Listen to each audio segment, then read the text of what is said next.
So as y'all know, I do date a quadriplegic. And I am in my car crying at the moment. Because it's hard. It's not hard dating him because he's a quadriplegic.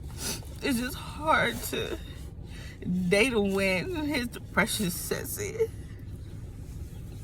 I understand everybody has depression and everybody goes through things.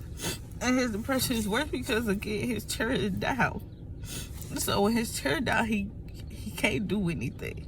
So it's already hard enough that he has to depend on others to help him, which I get. And you know, and he with his chair, like with his chair up and running, he do have some dependency to where you don't have to depend on others. But when his chair is like actually down and he's confined to one space unless you manually push him from one room to the next, it's hard. I understand that it's hard and he gets depressed. I understand it. So I try to give him his space.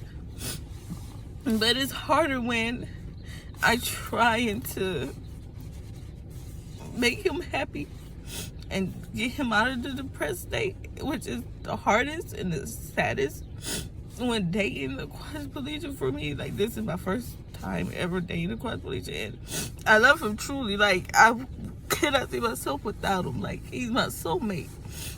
But it's like I never felt this much love, this much joy, like, from ever dating anybody that I get from him. But it's just like, it's heartbreaking for me when I'm trying to keep him happy and keep him motivated, and it's just like when his chair go down, I understand he can't do anything. He can't get the appointments, and he's just trying to better himself. But it's like one thing is another. And I understand, like, we don't have the funds or the means to make sure he have an extra chair for when his chair go down, or even not even a wheelchair accessible van, because it's not like I can say, okay, hey babe, let me just push you to the car, let's go for a ride, let's just get out the house. It's like until the next 2 months or however long it takes for them to come out to fix his chair. It's the hardest for him because he cannot do anything.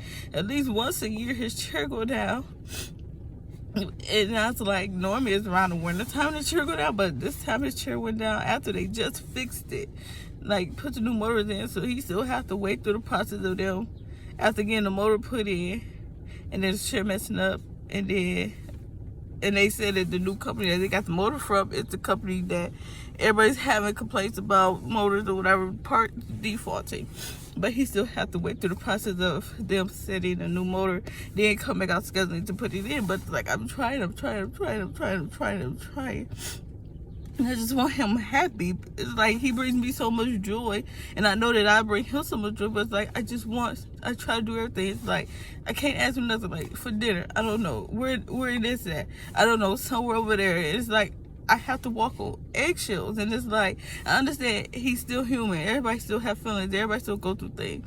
But it's like I feel like these are things that I'm trying my best. I know, like, now is making sure he have that extra mobility to even get around, but even just a manual one chair or whatever. But it's just so hard because it's like I'm just trying it, and I know he's afraid that I'm eventually leave him one day, which I'm not. But it's just that it's just so hard. It's so hard just trying to actually beat him when he's in this time, and he didn't saw people seeing they got on medicine and stuff like that. But sometimes the medicine seems like it make things worse for his depression.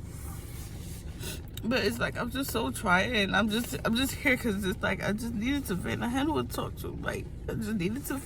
I just needed it.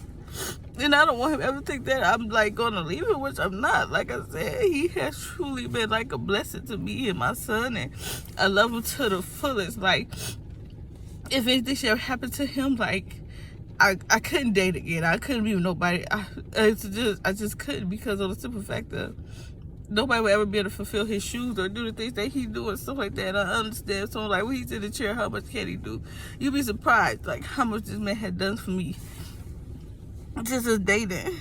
And it's just like it's everything to me, like my world, my everything. And it's just like I just wanted him to get out this state. And I know he's probably mad because I did run off, and he never know, like, and it's probably even hurt him more because for me to just grab my keys and stuff and leave, to where that's his biggest fear of me actually leaving and him not being able to stop me.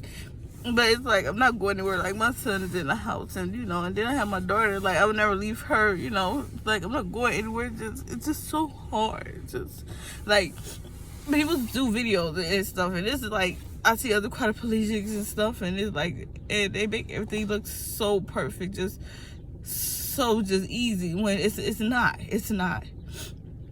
And it's not even just the day-to-day routine. Like, yes, there are days when we, and it's like, we don't have day-to-day routine, because routines get old. You get tired of the same thing. So it's just basically a day is how we do things from.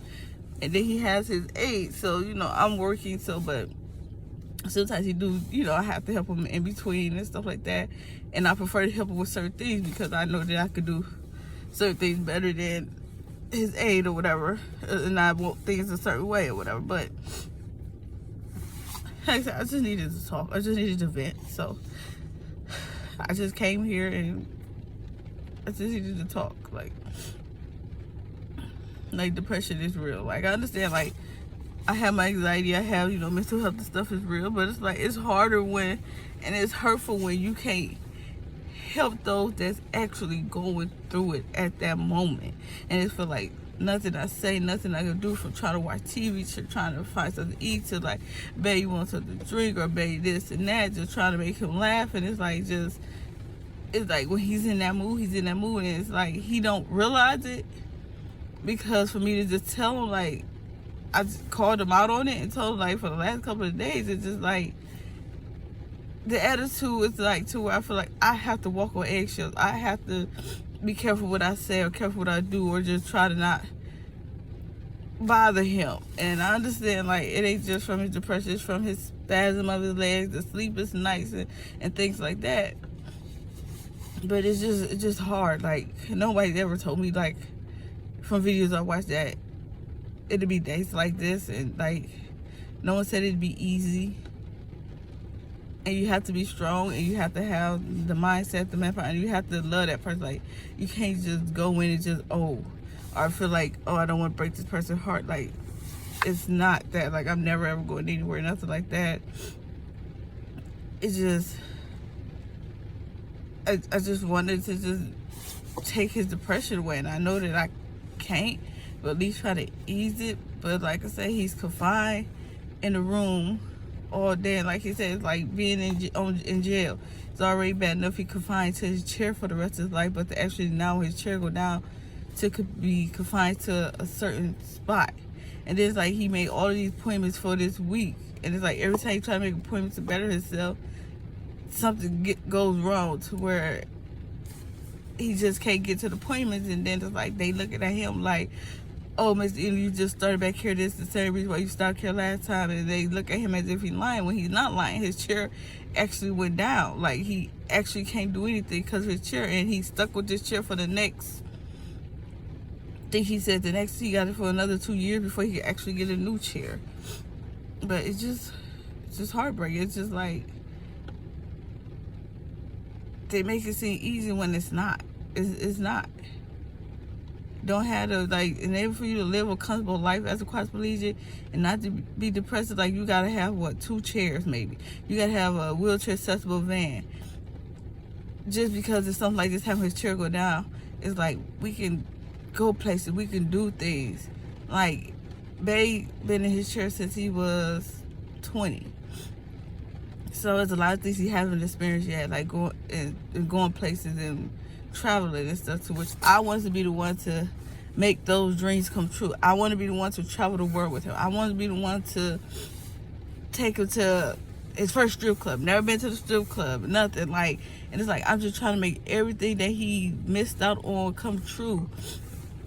In which I am going to make it all happen. But I know it takes time, and I know it takes means and things like that, and the accessibilities to actually do the things and make sure places are wheelchair accessible and things are wheelchair accessible and things like that. And it's just like, I love this man to death. Like, he's my soulmate. Like, It's like when you see him, you see me, and when you see him, you see me, and when you see me, you see him. Unless it's like his chair was down or he didn't have transportation to get to a certain place or something. But that's it. I just vented. That's it.